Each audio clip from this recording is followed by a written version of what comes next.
नमस्कार. बाजिंब्रत तालुका जिल्हा जालना ह्या पुलाचं काम ह्या वर्षी झालेलं आहे. म्हणजे 15-20 दिवस हे जे मुरुम दिसतो तुम्हाला टाकून झालेलं आहे. आणि आज रात्री पहिलाच पाऊस झालेला आहे.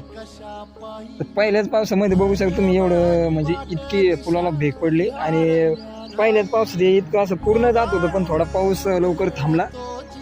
आणि हे पण बघा तुम्ही भीत किती समोर झूम करून दाखवा, किती समोर पाहिजे होतं आणि कितीच कमी भीत बांधलेली. त्याच्यामुळे हे जी इथं मटेरियल टाकलेलं आहे, जास्त पाऊस जर पडला अजून ते पूर्णपणे इकडं नालीत जाणार. आणि शेतकऱ्याची पण भरपूर नुकसान झालेली. पलीकडलं जी साईड आहे, पलीकडली जी साईड आहे पूर्णपणे अशी म्हणजे जी माती आहे ती ढासळलेली. तरी पण म्हणजे हा जो पाऊस आहे ना थोडाच आहे, अजून 5% पण पाऊस नाही पडलेला.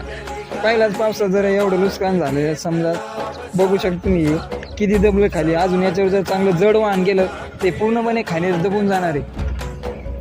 पुलाचं काम थोडं बरं झालेलं आहे, पण हे जे बाकी साईडचं आहे इथं भीतीचं आहे त्या म्हणजे फार थोड्याच टाकलेले आहे.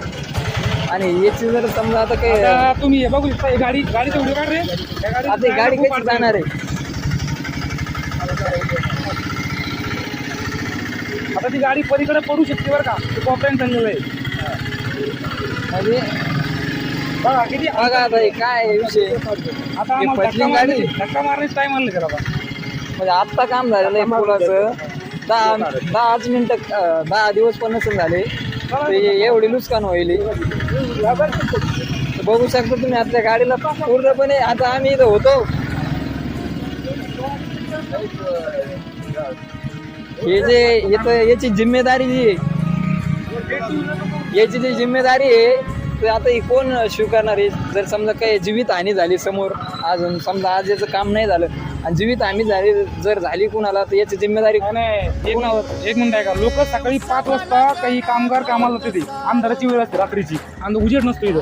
जर एखादा जोरात आला आणि त्याला जर ते गाडी कंट्रोल नाही झाली, तो जर धडकून पडला, त्याला जिम्मेदार कोण राहील मला सांगा. ते काम चांगल्या पद्धतीने व्हायला पाहिजे, पण तशा पद्धतीने नाही झाले. या पुलाची ही बाजू आहे ते ॲटलिस्ट अजून 5 फूट पुढं पाहिजे. तर त्यांना काय म्हणजे 2च फूट केलेली आहे. हे सगळं ढाकळून जाणार आहे 2 दिवसामध्ये.